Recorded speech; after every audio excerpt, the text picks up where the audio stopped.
ሰላም ጤና ይስጥልኝ። እንዴት ናችሁ? እኔ ናትናኤል ነኝ ከቴምር ስቴት። ዛሬ እንግዲህ በመሀል ፒያሳ ተገኝተናል ማለት ነው። ቴምር ስቴት ያስገነባቸውን ኮሜርሻል ሞሎች ነው ዛሬ ማስጎበኛችሁ። እንደምታዩት ሚኒሊክ አደባባይ ወይም ደግሞ አራዳ ጊዮርጊስ ፊት ለፊት ያለው ሳይታችን ነው። እዚህኛው ሳይት ሽያጫቸውን ቶሎ ነው የጨረስነው። ያ ማለት ምንም አይነት ሽያጭ የለውም። ገና ቁፋሮ ላይ ያለ ነው ሽያጭን የጨረስነው። ይሄኛው ፒያሳ ላይ ያለው ሳይት ነው። ፕሮግረሱ ይህን ይመስላል። እንደምታዩት ቆንጆ ተደርጎ የተሰራው ይሄኛው ሳይት ሁለተኛው ሳይታችን ነው። እዚሁ ፒያሳ ላይ የሚገኘው ሳይታችን ነው ማለት ነው።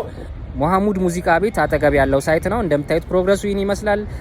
እንደነገርኳችሁ ይሄንም ሽያጭ ጨርሰናል። እዚህ ምንም አይነት ሽያጭ የለውም ማለት ነው። ዛሬ እንግዲህ እያሳየኋችሁ ያለሁት ፒያሳ እያስገነባናቸው ያሉትን ኮሜርሻል ሞሎች ነው ማለት ነው። ቴምር ፕሮፐርቲስ እንግዲህ እንደነገርኳችሁ ፒያሳ ላይ ብቻ 3 ኮሜርሻል ሞሎችን ገንብቷል። ይሄኛው ሳይታችን በተወሰነ ደረጃ ሽያጮች አሉት። እዚህ ላይ መግዛት ትችላላችሁ ማለት ነው። ቅድመ ክፍያውን ከ1.4 ሚሊዮን ብር ጀምሮ የንግድ ሱቆቹን ማግኘት ትችላላችሁ። ይሄኛው ሳይት ግንባታው አንደኛ ደረጃ ላይ ደርሷል። ያው መግባት አልቻልኩም ዛሬ ሳይት ቪዚት ካርድ ስላልያዝኩ ነው ማለት ነው እንጂ ገብቻ ያሳያችሁ ነበረ። እንደምታዩት ፕሮግረስ ላይ ያደረገ ሳይታችን ነው። እዚህ ላይ መግዛት ትችላላችሁ። ለበለጠ መረጃ ከስር ባለው ስልክ ይደውሉልን። ቴምር ፕሮፐርቲስ